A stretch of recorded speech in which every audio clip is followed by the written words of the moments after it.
Hey y'all, welcome back to our very bookish channel. My name's Amanda, and in today's video, I'm gonna be reviewing A Language of Dragons by S.F. Williamson.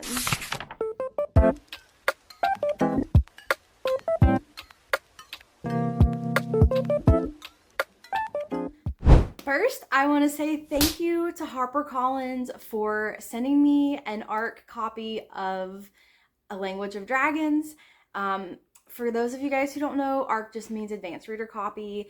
If you sign up to receive newsletters from HarperCollins, they sometimes will send you emails that invite you to apply for a couple of ARCs. And this particular bundle that I applied for, I actually won. I usually never win them. In fact, this is the first one that I won. It was a fantasy bundle, so I was super excited. And the books that I got in this bundle are A Language of Dragons by F.S. Williamson. I got Captiana by Cassandra James. I got Where Shadows Bloom by Catherine Bakewell.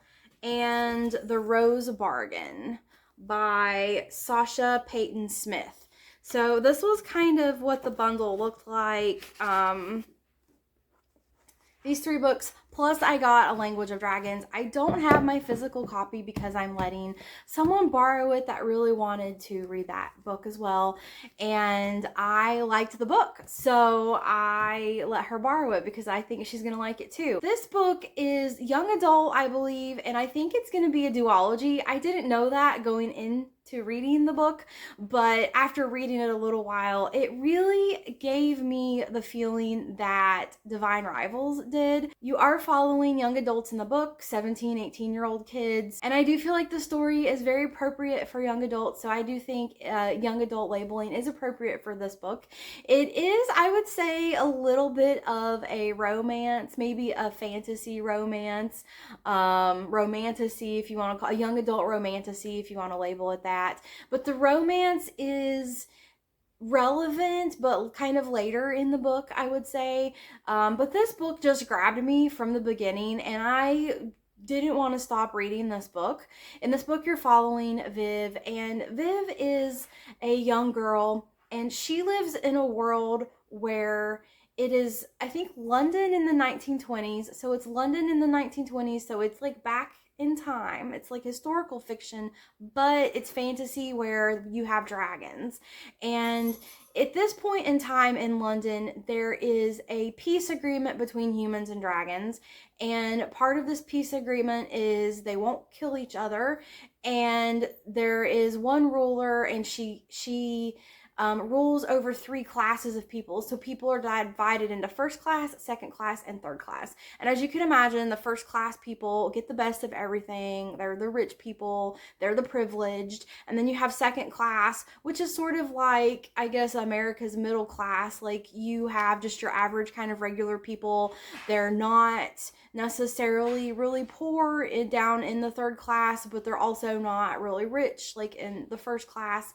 And then you have third class, and third class are the people that really struggle. They really have disadvantages. They're treated very unfairly. And the way that you determine your class is a little bit unique. Like, you can be born into it. So if your parents are in one of these classes and you're born into it, but the children have opportunities to move, and they go through very rigorous training and testing, and if they fail test, then they're demoted. It's kind of cruel. Like, you can be kicked out of your class per se, and each class has their own area to live in. So it's very segregated, and you actually have to wear these class passes around your neck. It's very segregated, and you know, how they treat the third class people is terrible. So anyways, you're following Viv, and she wants to get in this college and study dragon languages, and she's very fluent in several languages, human languages and dragon languages. But all of a sudden, and this happens in the very beginning, her parents get arrested, her cousin gets arrested, her little sister, she has to let someone watch for her because she has like this mission to do, and I don't want to give away too much, but but she lets someone watch her little sister, and then later she's unsure where her little sister is. So her life is just thrown into chaos. Like, she was living in second class, just struggling to stay in school, struggling to not fail any exams and maintain their life. And then all of a sudden, her world just blows up. And it just gets crazy. I don't want to give away too much of the plot. All of that stuff's in the very, very beginning, so I'm not giving anything away. But she does end up, under some circumstances, having to go work for this kind of military school, studying dragons and things. I mean, it just is, it's a fantastic book.